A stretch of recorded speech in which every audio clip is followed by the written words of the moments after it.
Maju, merodok mepet ben asik. Sampai naik. Bismillahirrahmanirrahim. Alhamdulillah wassalatu wassalamu ala Rasulillah wa ala alihi wa sahbihi wa man tabi'a hudah wa la haula wa la quwata illa billahil aliyyil azim. Amma ba'd. Kita sampai hadis pinten ya?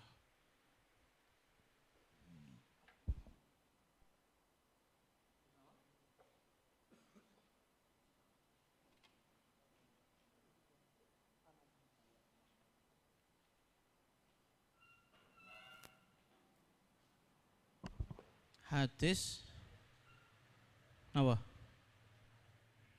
Pundi. Terakhir hadis apa? Qala ad-din yuk. Terakhir qalu famadza awalta qal ad-din. Umar nggih. Niku pun Nabi ya. Nggih. Ya, sebelum saya mulai, alhamdulillah pada kesempatan ini kita bisa berkumpul lagi di suasana Ramadan. Maka dari itu walaupun sudah kelewat Ramadannya, dari awalnya sudah kelewat, tapi tidak ada salahnya kalau kita juga merasa bahagia. Syarat kudune seneng kalih tekane wulan suci Ramadan. Kalau seandainya kita tanya, kita lebih senang mana bulan Maulid sama bulan Ramadan? Sebenarnya bisa dijawab, kita lebih senang sama bulan Maulidnya Kanjeng Nabi Muhammad sallallahu alaihi wasallam. Kenapa begitu? Karena Ramadan mu'tatun li Sayyidina Muhammad sallallahu alaihi wasallam. Karena Ramadan itu tidak diberikan kecuali karena adanya Nabi Muhammad sallallahu alaihi wasallam. Lah Kanjeng Nabi di bulan Ramadan itu seneng, ngono lho. Kanjeng Nabi bulan Ramadan ku seneng ngerak karuan.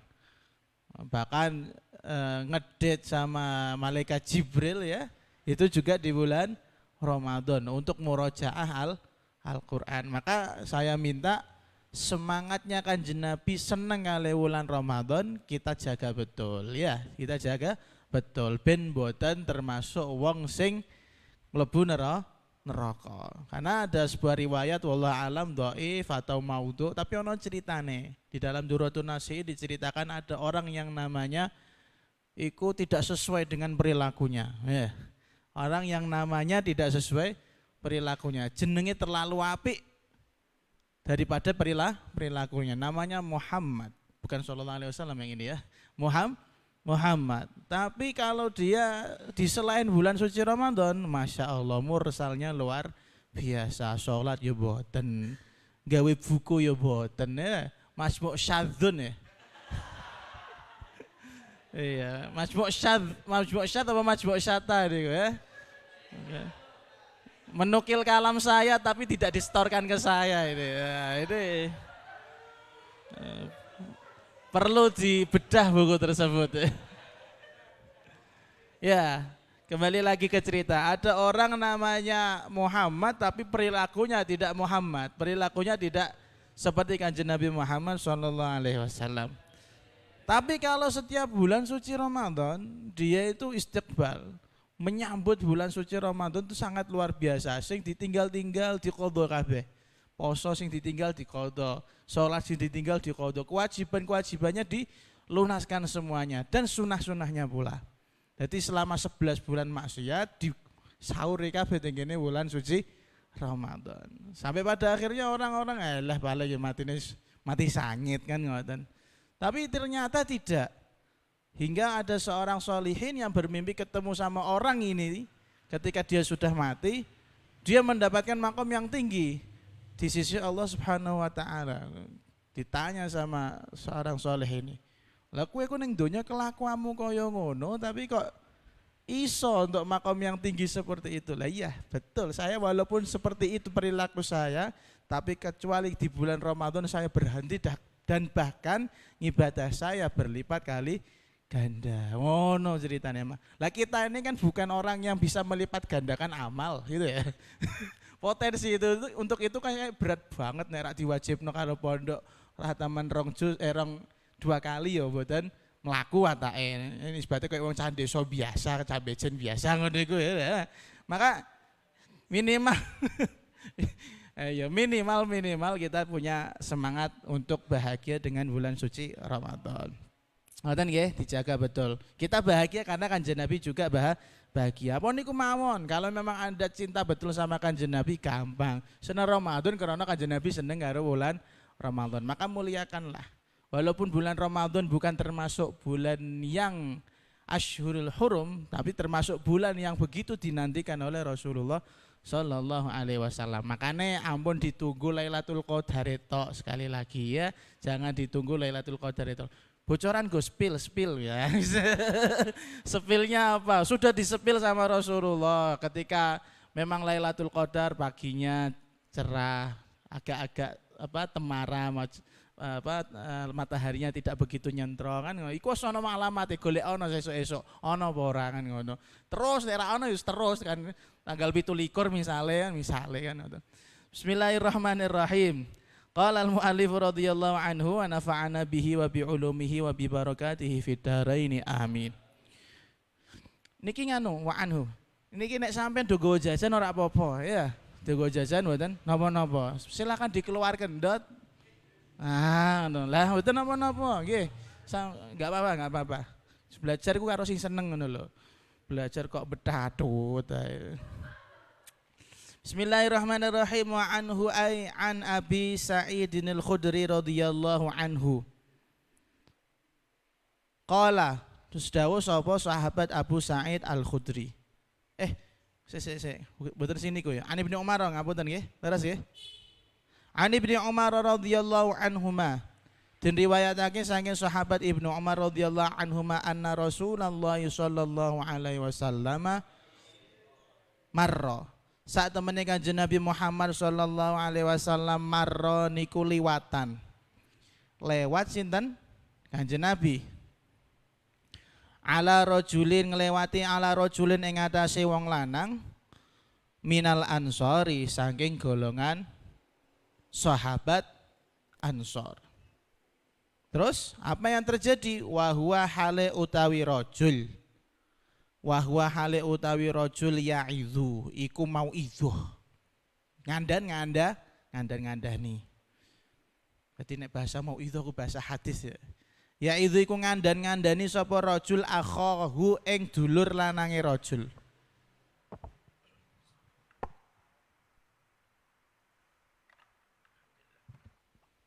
Akhahu ing dulur lanange rajul fil hayai ing dalem sifat isin. Tapi nek majmu syada ora duwe isin. Iya dong. Menukil kalam saya tapi gak ngomong tuh. Ira, makanya syad jadi. Fil hayai ing dalem isin. Aku ora isin tapi ngisin-ngisin. Sudah masyhur di sini ya, viral itu ya. Oh viral, saake madal ya. Faqala mongko dawuh Rasulullah sallallahu alaihi wasallam. Sinten dawuhe ngenten, dak tinggalono sapa sira. Dak ninggalono sapa sira hu ing akhaka ai dulur lanangmu. Kenapa dia harus ditinggal? Fa innal haya'a mongko sak temene isin minal imani iku setengah saking keimanan. Minal imani iku setengah saking imanan. Nah, kita perlu menjelaskan tentang hakikat daripada sifat malu. Di sini ada sebuah hadis yang diriwayatkan oleh Ibnu Umar. Jadi kan kita kemarin sudah belajar tentang Islam, iman ya, secara lengkap dari yang paling cendek sampai paling dhuwur. Ketika dari cendek sih gampang kita ya, tapi tambah naik tambah abot. Lah niki sudah masuk pada bagian daripada cabangnya keimanan. Paham nggih? Cabangnya keimanan. Kalau yang kemarin kita bahas itu tentang usulul iman. Iman yang pondasi. Ini sudah cabangnya. Nah, dan ketika orang punya sifat-sifat yang ada di dalam hadis ini, berarti insya Allah tanda-tanda kalau dia iman. ono cabang keimanan ndek gone awake otomatis pondasinya keimanan tentu ada gitu. Paham ya sampean? Kalau ada orang punya sifat cabang, maka dia pasti punya sifat akar. Paham ya? Nah, ngoten. Dan ini sudah masuk pada cabangnya keimanan. Suatu saat Rasulullah Shallallahu alaihi wasallam itu berjalan kemudian melihat fenomena. Ada orang dari golongan Ansor itu ngandani mau idhoi dulure, mau idhoi kancane tentang masalah sifat malu. Kita harus tahu malu yang dimaksud di sini itu apa. Dalam bahasa Arab gramatikal taghayyur wa inkisar inda khaufi ma yu'ab au yudham, yaitu sifat merasa hancur atau sifat merasa pekewoh terhadap hal yang bisa jadi membuat si pemilik sifat tersebut menjadi dihina atau dicacat. Ketika Anda melakukan sesuatu hal, kemudian Anda merasa kalau ini konangan mbek wong liya, kemudian Anda malu, itu namanya malu. Paham nggih? Nah, tapi nek wis sembarang ora apa jenenge? Sembarang diterjang dan dia tidak apa-apa, berarti urat malunya sudah hilang. Maka perlu sekali ada sifat malu. Qala Raghib Al-Asfahani, sifat malu ini kata beliau min khasaisil insan, termasuk khususiyahnya manusia, termasuk sifat khas ciri daripada manusia. Supaya apa? Liyar tadi'a anir tika bikullama yashtahi fala yakun kalbahima. Supaya dia terhenti untuk melakukan semua hal yang diinginkannya. Jadi wong niku pada tabiatnya itu suka melakukan semua hal yang diinginkan, khususnya mengikuti hawa nafsu. Tapi kalau ini diterus-teruskan, maka kita tidak akan ada bedanya dengan namanya hewan. Tidak akan ada bedanya dengan namanya kambing. Maka yang membedakan kita itu ya di situ. Kowe padha wedhus apa ora? Kowe nek udon ning ngene pinggir dalan berarti ora beda adoh karo wedhus. Kan ngoten. Kowe nek duwe perilaku kaya napa? Eleke kaya asu, maka tidak jauh daripada anjing. Maka perlu orang itu punya sifat malu. Ketika orang enggak punya sifat malu, ya sudah, mungkin asyaddu minal bahaim au asyaddu minasyaiton. Ya, lebih buruk daripada kewan atau lebih buruk daripada setan. Setan aja cemburu gitu ya. Maka intinya semua orang mukmin itu harus punya sifat malu. Maka terusannya cerita, ada seseorang yang sedang menasihati saudaranya masalah malu, bukan masalah kemaluan, sampai namanya masalah kemaluan gitu. Masalah malu. Maka di sini kita harus cari riwayat yang sebanding dengan ini lagi. Maksudnya apa? Kalau memang malu itu baik, kenapa ini sampai ngandani kan gitu kan? Kalau memang rasa malu itu adalah bagian daripada keimanan, maka kenapa ini ngandani malah rak dioleh karo Kanjeng Nabi. Maka di sini disebutkan di dalam syarahnya annahu wa'adha akhahu fi isti'malil haya'i wa atabahu alaih. Orang yang sedang mau idhahi saudaranya tersebut itu karena saudaranya terlalu keterlaluan menurut dia dalam hal mempergunakan sifat malu. Sidik-sidik izin. Ngoten lho. Misal contoh mawon. Kalau kita buka puasa kemudian ikut antri di masjid yang memang menyediakan buka puasa. Ya ora? Oleh apa ora? Halal apa mboten? Ngisin-ngisini ta mboten? Hah? Wah, wis tekan makom semono kowe. Santri ya, ngomong santri ya. Nek kiai kayak aku beda ya. Wis kiai ngimami barbarane untuk melu ngantri. Enggak, ini ngomong santri mawon sing rapate duwe isin ya. Yang belum makamnya kiai. Atau kalau sahib mu'alif majmu' syada ya misalnya. Masya Allah, viral habis ini viral. Gini, santri atau orang awam kemudian dia ikut antri untuk ambil buka. Oleh kan? Oleh. Nek gue izin untuk mangan ora? Gak dapat. Mungkin ini yang dimaksud. Gue nek terlalu izin ora untuk bagian, maksudnya gitu maksudnya. Mungkin di hadis ini yang dimaksud adalah dia menasihati saudaranya. Kuwi nek isin ojo keterlaluan, nek encen jatahmu jiko ya jiku ngono lho. Nek untuk jatahmu buka puasa ya jiko ojo ngenteni diweki langsung ngono. Paham nggih? Nek kaya aku ya aja ngono, melu-melu rebutan. Sik kanggo nangmu barang, kanggo manemu. Kuweker iki mangke. Nggih. Maka di sini di dalam hadis ini Kanjeng Nabi ketemu sama seseorang ya, ketemu sama seseorang yang menasihati saudaranya tentang masalah malu karena menurut dia kemaluan. Malunya saudaranya tersebut keterlaluan. Terus apa kata Kanjeng Nabi? Da'hu fa innal haya aminal iman. Biarkan dia malu seperti itu, ketahuilah malunya bagian daripada keimanan. Maka kita harus tahu maksud malu yang ada di dalam hadis ini apa. Di dalam syarahnya disebutkan yamli annahu yamna'u sahibahu min irtikabil ma'asi kama yamna'ul iman.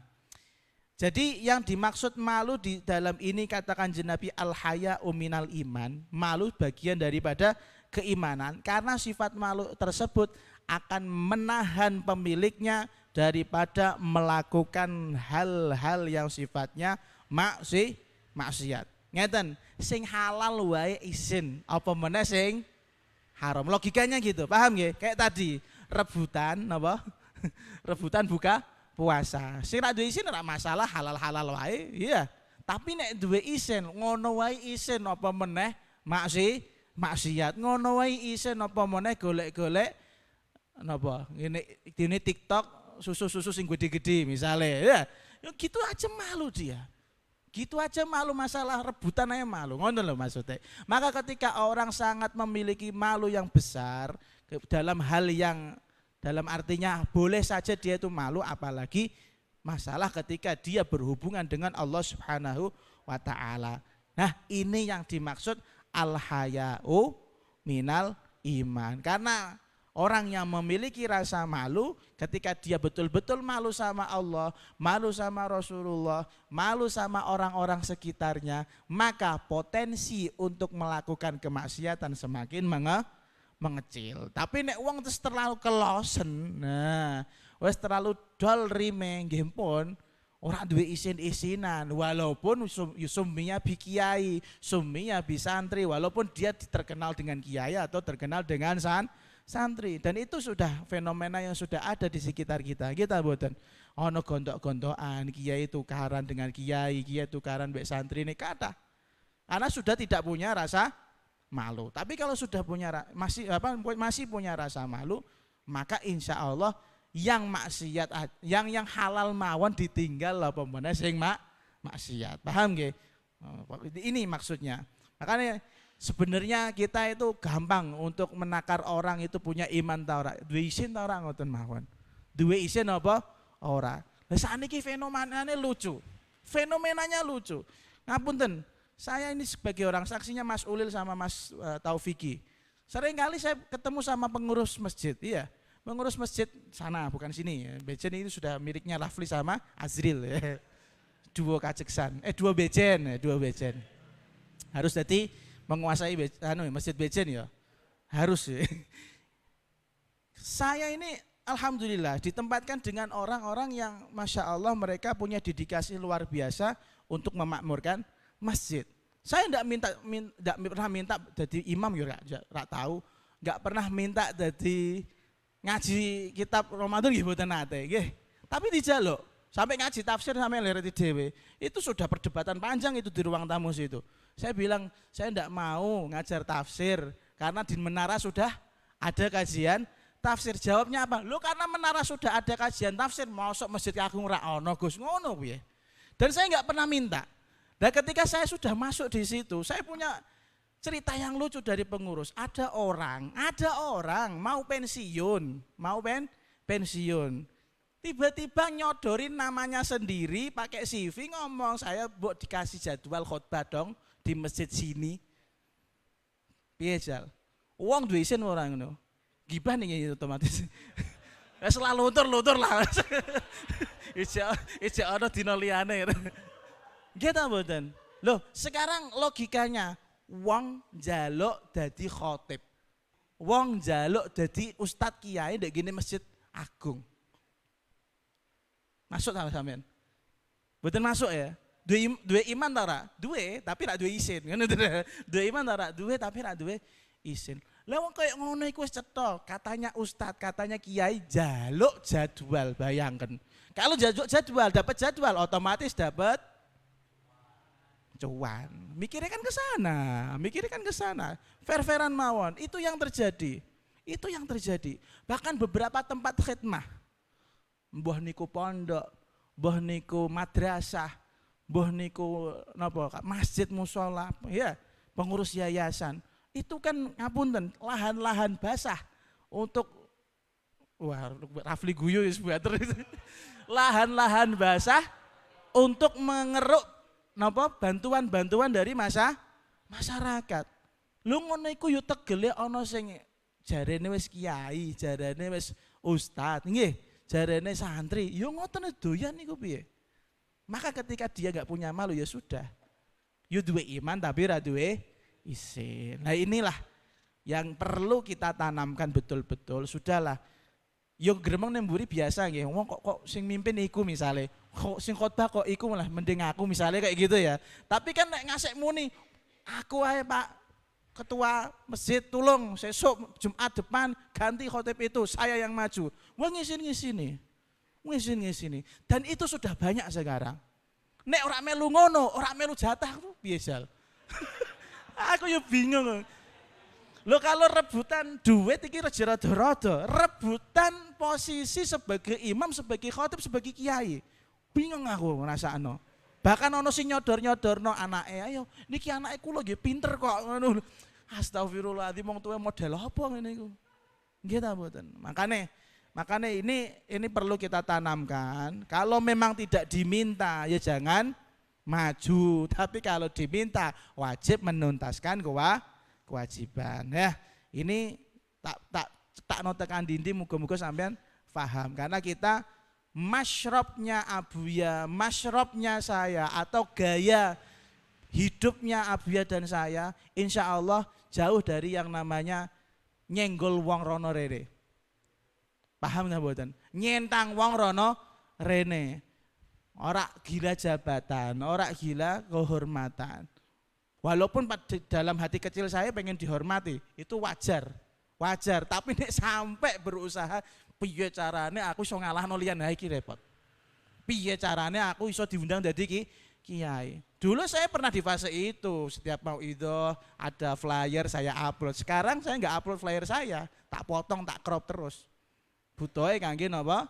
Kangge ben menjaga sifat napa riya, sum'ah dan ujub. Ngoten. Iya nek pantes diingeti. Ora pantes suara elek, ra elek ora. Penyampaiane elek. Kok iso pede lho niku. Gumen aku. Cek mending agis. Sing maju ora gis tak weki tek ngono maca gis. Cek mending ngono. Pun. Paham nggih? Sampeyan pun paham nggih?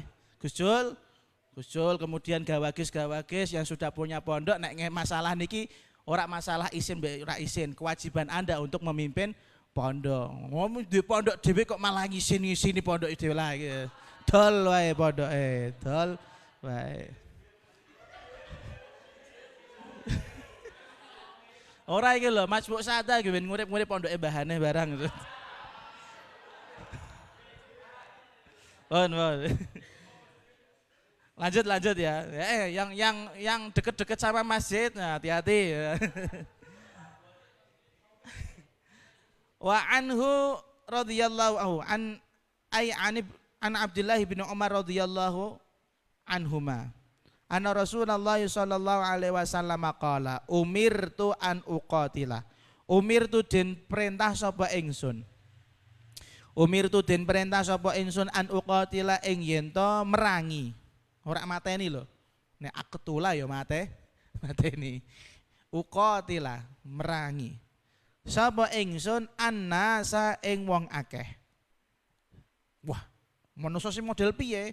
Ai al musyrikuna. Tegese wong-wong sing musyrik. Kabeh manusa mbok perangi.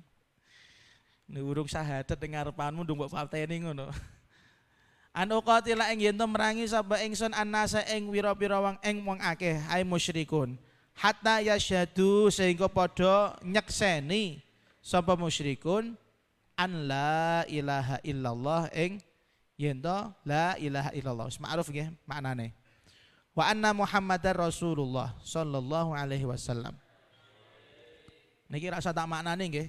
Santri kan wis iso maknane la ilaha illallah Muhammadur Rasulullah nggih. Ta iso. Islam ta ora iso maknane. Wa yuqimu lan padha jumenengake sapa nas. Wa yuqimu lan padha jumenengake sapa nas as-shalata ing shalah.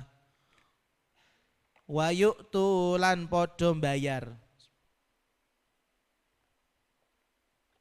Alhamdulillah. Wa yu'tu lan padha bayar az-zakata ing zakah. Fa idza fa'alu mongko nalikane padha agawe sapa nas. Fa idza fa'alu mongko nalikane agawe sapa nas dzalika ing mengkono-mengkono apa? Syahadat, salat lan apa mau? Zakat. Asamu mongko terjaga jaga ngaten. Asamu mongko padha jaga sapa nas. Asamu mongko padha jaga sapa nas. Mini saking ingsun dima'ahum ing getahe nas. Wa amwalahum lan pira-pira napa? Bondone nas. Illa bihaqqil islami kejaba kelawan hak Islam, hak keislaman. Illa bihaqqil islami kejaba kelawan hak keislaman wa hisabuhum hale utawi itungane ai ya itungane ngoten. Wa hisabuhum hale utawi itungane nas alallahi iku ing atase Gusti Allah. Alallahi iku ing atase Gusti Allah. Ini salah satu hadis yang saya katakan agak bahaya kalau dipegang sama orang-orang yang khawarij. Khawarij niku adalah orang yang ekstremis ya. Kalau melihat dari hadisnya, Kanjeng Nabi ngendikan umirtu an uqatilan nasa. Saya diperintah. Diperintah oleh siapa tentunya? Oleh Allah Subhanahu wa taala. Untuk apa? Untuk memerangi orang-orang musyrik sampai benar-benar mereka bersyahadat la ilaha illallah Muhammadur Rasulullah. Yang kedua, mereka iqamatus shalah, mendirikan salat. Dan yang ketiga, wa yu'tuz zakah, dan mereka menunaikan zakat. Jadi kalau secara harfiahnya ana wong musyrik ora syahadat, ora salat, ora zakat. Utawa ana wong syahadat tapi ora salat, ora zakat misalnya. Utawa wong syahadat salat tapi ora zakat. Terus utawa ilang salah siji utawa ilang kabeh. Maka bagi kaum ekstremis ini menjadi hal yang menakutkan untuk menghalalkan darahnya banyak sekali daripada kaum muslimin. Maka ini hadis perlu dicermati betul, dipelajari secara detail.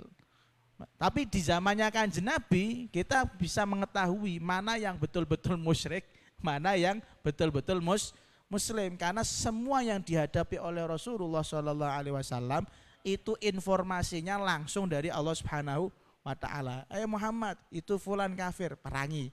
Kalau kita hanya berdasar ini, kurang syahadat kita kok misalnya, padahal gue peci. Aku ora tau roh nek syahadat ora tau roh misalnya kayak ngono. Ya akhirnya yo kacau agama ini, kacau. Tapi ini sekali lagi hadis ya agak bahaya kalau dipegang sama orang-orang yang ekstremis. Terus aneh hadis gini, fa idza fa'alu dzalika, jikalau orang-orang musyrik melakukan tiga hal tersebut, syahadat, salat, zakat, asamu minni dima'ahum wa amwalahum, maka mereka telah menjaga harta dan nyawanya dari saya, kecuali dengan hukum Islam. Maksudnya illa bihaqil Islam di sini adalah yang berkaitan misalnya seperti qisas ya. Ketika ada orang yang Islam membunuh saudara muslimnya, maka di dalam hukum Islam namanya di qisas.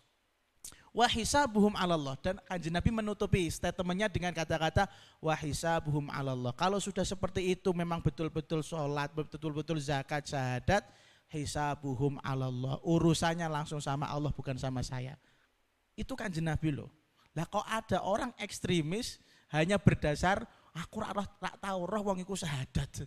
Aku ora tau roh wong iku sholat, ora tau roh wong iku zakat. Ini Kanjeng Nabi aja sampai seperti itu.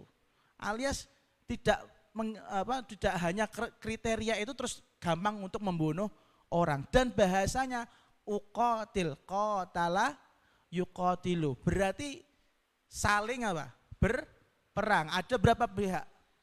2 pihak. Berarti ada perlawanan. Maka saya akan sampaikan beberapa maksud yang ada di dalam hadis ini. Yang pertama, an-nasa, yang di dalam hadis yang dimaksud adalah al-musyrikun.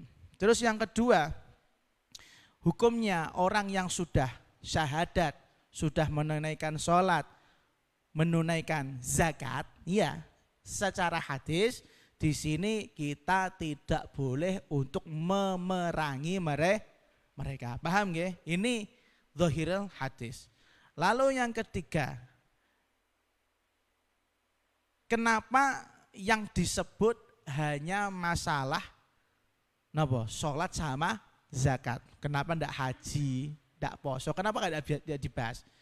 Jawabannya adalah walam wanassu ala sholati waz zakati walam yaktafa bisyahadah li'idhamihima walihtimami bi amrihima li'annahumal ibadat al-badaniyah wal maliyah. Kanjeng Nabi kenapa menyebutkan juga kewajiban sholat dan zakat di dalam hadis ini? Tidak hanya syahadat, mengingat sholat dan zakat itu urusannya besar menurut agama. Poso rada-rada rapati yo, tapi nek wis muni salat sama zakat urusane gede. Paham nggih?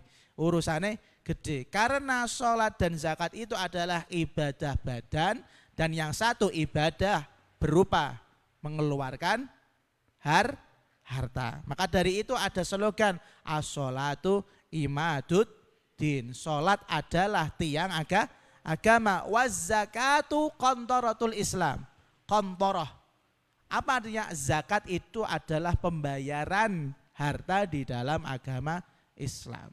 Kalau di dalam tasawuf kita sudah pernah bahas di dalam kitab Ihya bahwasanya kewajiban zakat itu diwajibkan karena kalau kita mengatakan la ilaha illallah Muhammadur Rasulullah itu secara logika tidak cukup. Seperti kamu mengatakan sama wanita yang kamu senangi, I love you, saya suka sama kamu. Dia pasti minta bukti. Buktinya apa? Datang dong ke rumah orang tuaku. Lamar dong saya. Lah gitu. Ibaratnya zakat itu seperti itu. Lalu kemudian yang perlu kita bahas, bagaimana hukumnya orang yang meninggalkan sholat secara sengaja. Nah, ini saya bahas sedikit-sedikit. Imam Nawawi mengomentari hadis ini, kata beliau, inna man taraka sholata amdan yuqtal. Barang siapa yang sengaja meninggalkan sholat, hukumnya boleh dibunuh. Karena sudah termasuk kafir.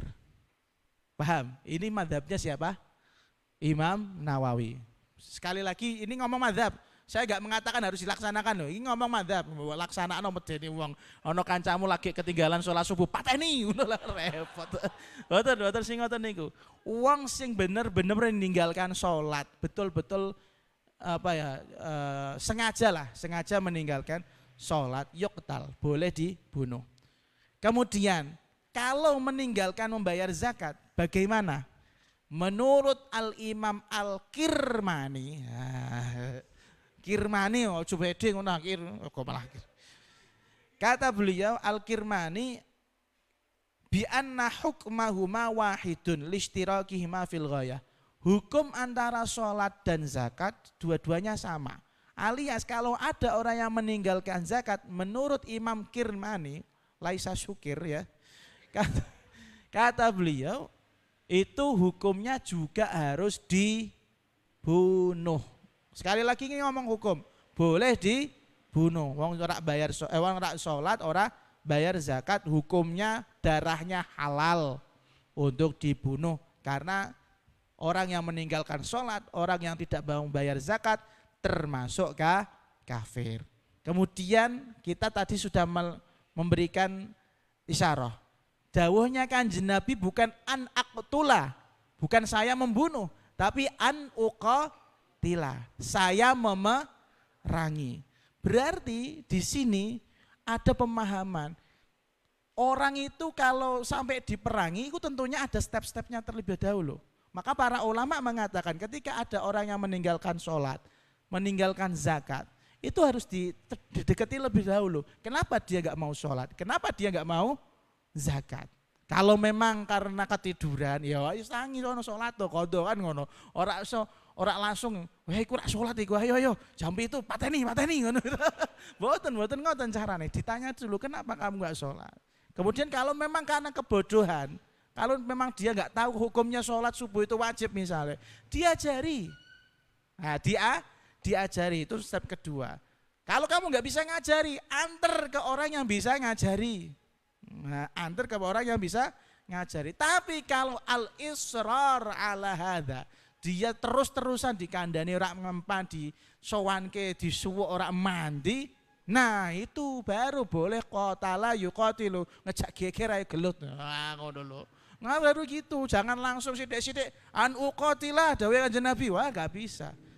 Maka kata beliau Al-Imam Hafidz Ibnu Hajar, ini harus dipahami. Arada fil muqatalah amma fil qatl fala. Kanjeng Nabi menginginkan memerangi saja, bukan sampai membunuh. Kalau Kanjeng Nabi bayangannya beliau, kalau memang Kanjeng Nabi bawa pedang di depan mereka, ayo kamu sholat apa enggak? Langsung sholat, ya sudah. Pedangnya jangan diteruskan. Oh, ayo sholat ora coba tebas ya itu. Ini mata ini. Lah inilah yang salah satu menjadikan sahabat Abu Bakar Siddiq ya.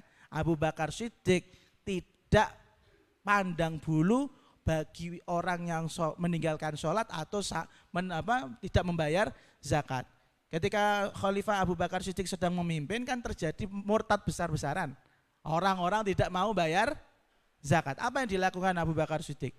Bukan membunuh, sekali lagi, bukan membunuh tapi merangi. Kenapa merangi? Itu sudah dilakukan step-stepnya sama Sayyidina Abu Bakar. Beliau sudah kasih murosalah, sudah kasih surat. Diingetin rak ngandel, malah ono omongan isu yang keluar, lo zakat itu kan pajak untuk Muhammad. Lah Muhammad tidak ada, sudah dong nggak usah bayar pajak. Lah ini sudah jelas israr alal kufur. Dia terus-terusan di dalam kekufuran. Maka yang dilakukan Abu Bakar Siddiq, serbu. Wah, ayo, langsung saja, nggak usah pandang bulu karena sudah terang-terangan mengungkapkan kekafiran. Tapi sekali lagi kata Al-Imam Ibnu Daqiq Al-Id di bawahnya, la yalzamu min ibahatil muqatalah ibahatal qatli. Nah, la yalzamu min ibahatil muqatalah ibahatal qatli. Ketika disebut peperangan bukan berarti diperbolehkan untuk membunuh. Kamu boleh memerangi, tapi bukan berarti membunuh. Memerangi itu gak hanya bawa pedang, gak hanya bawa tembak, gak hanya bawa celurit. Memerangi itu boleh jadi dengan kata-kata, memerangi boleh jadi dengan ngaplok, nakzir, tapi enggak boleh yang namanya membunuh. Sekali lagi, la yalzam min ibahatil muqatalah ibahatal qatli. Tidak harus ketika dikatakan boleh memerangi berarti artinya boleh dibunuh, enggak. Enggak seperti itu maksudnya. Nah, paham nggih? Kemudian yang lanjutannya kita tadi sampai hati wahisabuhum alallah. Kalau mereka sudah melakukan syahadat, sholat dan zakat, hisabuhum alallah, urusane karo Gusti Allah. Alias gimana? Nahnu nahkumu bidzawahir wallahu yatawallas sarair. Kita hanya bisa menghukumi hukum zahirnya. Wong ketok salat, wong ketok zakat, wong ketok ngaji, ya sudah Islam. Tapi gak oleh diulek-ulek. Masalah iman kafir iku wis urusane karo Gusti Allah. Kita hanya menghukumi zahirnya. Tapi kalau ada orang sudah kelihatan kufurnya, nah ini baru kita sikapi. Dielekno kena, oke. Ora kena diterno ning gene kiai. Nek jerak kena kok jek kafir, baru diperangi. Sekali lagi, diperangi bukan dibunuh. Lalu kemudian ini tak lanjut segedik lagi. Di hadis ini ada sebuah keunikan masalah sanad. Wa hadzal hadits riwayatul abna anil aba. Hadis ini termasuk hadis yang diriwayatkan oleh anak dari orang tuanya. Kan biasanya an Abdullah bin Umar an abihi Umar bin Khattab radhiyallahu anhu kan gitu ya. Ini termasuk hadis yang riwayatannya ada rawi anak meriwayatkan dari rawi bapak. Lalu kemudian yang unik lagi wa fihi al-gharabah. Di hadis ini ada sesuatu yang aneh. Anehnya kenapa? Karena di riwayat ini tafarrada bi riwayatihi Syu'bah an Waqid. Hadis ini diriwayatkan dari Syu'bah dari Waqid. Lah, hadis dengan jalur Syu'bah dan Waqid ini menurut ulama ahli hadis termasuk hadis yang gharib, hadis yang aneh, jalur yang jarang ada. Jalur yang jarang ada, tapi anehnya akhrajahul Bukhari wa Muslim. Tapi diriwayatkan oleh Imam Bukhari dan Muslim.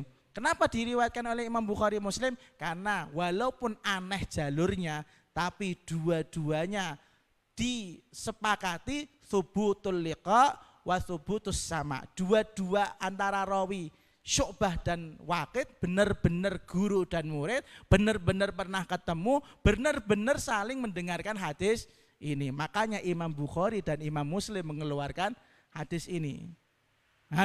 Paham nggih? Pun. Terus apa meneh?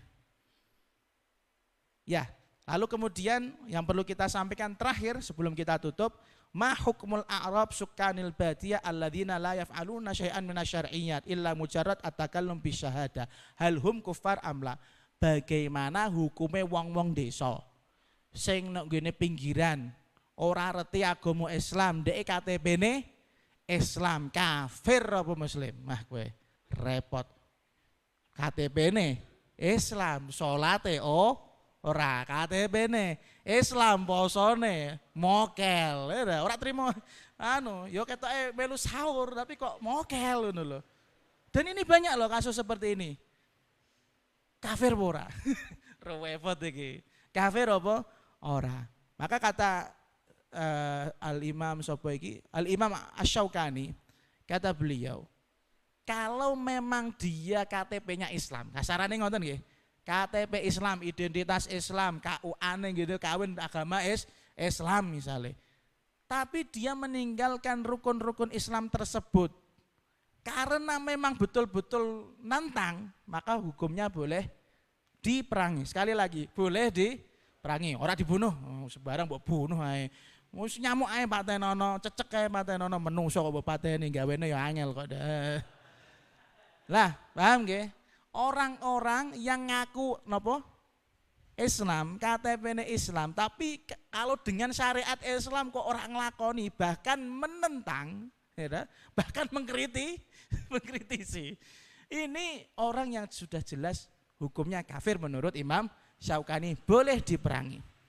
Lalu kemudian kalau memang dia, yang kedua, kalau pertama tadi menentang, yang kedua kalau memang dia karena bodoh, ora arti nek salat iku wajib. Ora arti nek salat maghrib iku wajib misalnya. Dhek salate mung zuhur asar. Maghrib isya subuh ora misalnya. Aku ora arti lak dikandani Pak Yai. Lho kok iso lak dikandani? Wong arep belajar wis mati dhisik ngajiku tekan semono tok misalnya. Hah? Nah, dia meninggalkan salat maghrib isya subuh karena kiainya tidak mengajarkan. Maka orang-orang seperti ini tidak boleh diperangi. dihukumi Islam tapi tidak boleh diperangi. Dan ini kayak wakeh banget nek gene Indonesia.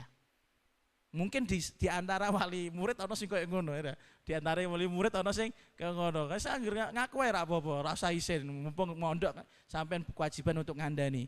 Ana beberapa orang tua dulu ada pernah kasus seperti itu, teman kita. Ya ngono, ra ngerti nek poso iku wajib dikodo. Lah kan wis kelewat posone Mas Kaji. Lho, terus ora aku mbok kodo, Pak. Aku muni ngono lah. Nggih boten. Waduh, mandang arep kodo wong wis lara-lara. Repot toh. Ngene iki arep mbok aku kafir wong ngene iki. Yesus mlebu syafaate Kanjeng Nabi lah muga-muga akhirnya kan ngono ya. Tapi kita menghukumi kafir ndak boleh. Ora apa-apa cara ngono tok wedi. Pun orang yang sekali lagi orang yang memang dia meninggalkan syariat Islam karena bodoh tidak bisa dihukumi kafir. Tapi kewajiban kita apa? Ngajari dia. Kalau nggak bisa ngajari langsung terke ngene Pak Yai ben iso ngaji langsung. Lalu kemudian tekan di Bon, intinya dua keadaan itu ya.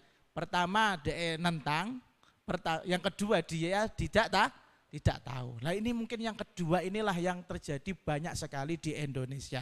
Maka orang-orang yang seperti Anda ini harusnya nggih pangertene ana tanggane ra iso salat jai salat. Ya misale sepisan pindho ora kena ya wis minimal wis pernah ngejak bakdo niku kewajibanmu sampun gugur.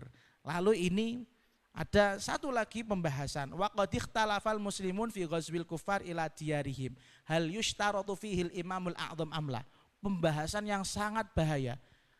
Orang-orang alim, para ulama itu saling berbeda pendapat ketika pembahasan memerangi orang kafir ke daerahnya mereka. Ekspansi ke orang-orang kafir. Apakah disyaratkan harus ada komandan jenderal tertinggi untuk menyerang orang-orang kafir? Misal taruhlah wong Amerika itu kafir kabeh nek ana Islam misalnya. Bolehkah kita itu tiba-tiba langsung nyerang kono wae tanpa ada sebab? Di sini sing lucu. Di sini ya, ini bahaya tapi. Wal haqqul haqiq bil qabul anna dzalika wajibun ala kulli fardin min afradil muslimin. Wong sing ngaku Islam kudune merangi wong sing kafir, setiap individunya. Ndak perlu ono imam-imaman, ndak perlu ono jenderal serbu wae. Tapi sekali lagi ini bahaya. Kata beliau simpel, wal ayatul qur'aniyah wal ahaditsun nabawiyah mutlaqah ghairu muqayyadah. Kenapa boleh orang Islam memerangi orang kafir tanpa harus menunggu ada komandan tertinggi? Karena kata beliau Quran hadisnya tidak menentukan itu. Tapi nek mbok cano melanggar hak asasi manusia. Kan hadis Quran hadis kan tidak itu saja. Quran hadis tidak itu saja. Kalau kita langsung memerangi wong-wong kafir, maka khitab-khitab yang ada di dalam Al-Qur'an, ya khitab-khitab yang ada di dalam Al-Qur'an, ya ayuhan nas itu tidak berlaku lagi. Kabeh wong kafir mbok pateni. Kowe kafir ta ora, Kang? Aku Nasrani. Jus. Ngono misale. Wah, bahaya. Kafir ta ora? Aku Buddha. Jus. Waduh. Repot, entek wong kafir akhirnya Quran ora ana ya ayuhan nas, anane ya ayyuhalladzina amanu. Dan apakah boleh seperti itu? Enggak boleh. Maka untuk hal ini saya pribadi menentang beliau. Kan boleh dong, boleh. Masalahnya bukan menentang ilmu, tapi kita menentang sebuah sikap. Karena kalau diterapkan sekarang itu tidak bisa. Nyatane mawon nanti di akhir zaman itu pun kita boleh membunuh anjing, membunuh babi, mematah-matahkan salib, itu pun harus nunggu Nabi Isa medun.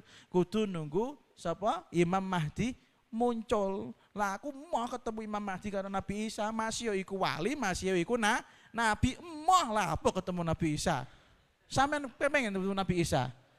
Iya, makanya gak mau saya. Lah mulyane kaya apa rak kudu. Rak kudu. Tekan akhirat tuh imah aku sama Nabi Isa. Aku pengennya karo Kanjeng Nabi Muhammad sallallahu alaihi wasallam. Muga-muga sampean paham. Ini saya terangkan panjang-panjang biar kita duwe rasa sakake karo tangga-tangga, karo kanca-kanca yang memang kelakuannya ora islami. Nggih. Ngapunten. Mungkin beberapa temen nek mulai iku ngerti kancane mendem, ngerti kancane wis pokoke lakoni sing haram-haram. Bodoh melu bodoh kok. Iya kan? Islam pora kan dilema di situ. Anggap aja Islam. Anggap aja Islam. Dia tak mungkin itu haram. Tapi dia tidak bisa meninggalkan karena enggak ada yang menuntun. Maka kata yang tadi saya capture, dawuhnya Habib Ali Al-Habsyi, jangan sampai kita merasa sendirian hidup di dunia ini. Pasti ada kendaraan, baik itu berupa guru yang membimbing atau saudara yang menemani. Lah, kalau mereka merasa sendirian, mungkin kita inilah saudaranya yang bisa membimbing. Mungkin kita inilah guru bagi mereka untuk membimbing. Posisimu aja kok gene iku mau apa? Merasa sendirian, jangan. Gak makommu itu. Makom kalian adalah menemani orang-orang yang jauh dari syariat. Nek iso, sing penting siji ojo ketut iku nek. Barbarane saya ikut biar untuk mendalami karakter lalu kemudian masuk berdakwah. Wah, alah ketut iku cekene. Alhamdulillah. Paham nggih? Yang tadi yang awal masalah ghibah tentang masjid juga diperhatikan, khususnya bagi para pemangku jabatan gus-gus, kiai-kiai ini juga kurang sebentar lagi Ustadz Rafli khususnya ya. Yang sudah disoteng sama bapaknya ketika ngaji, ya, itu harus hati-hati, ikhlas ya. Yang nggak punya bapak nggak usah meri. Tsumma qala an Abi Hurairah radhiyallahu anhu, Allahu a'lamu bissawab. Taqabbalallahu minna wa minkum. Wassalamualaikum warahmatullahi wabarakatuh.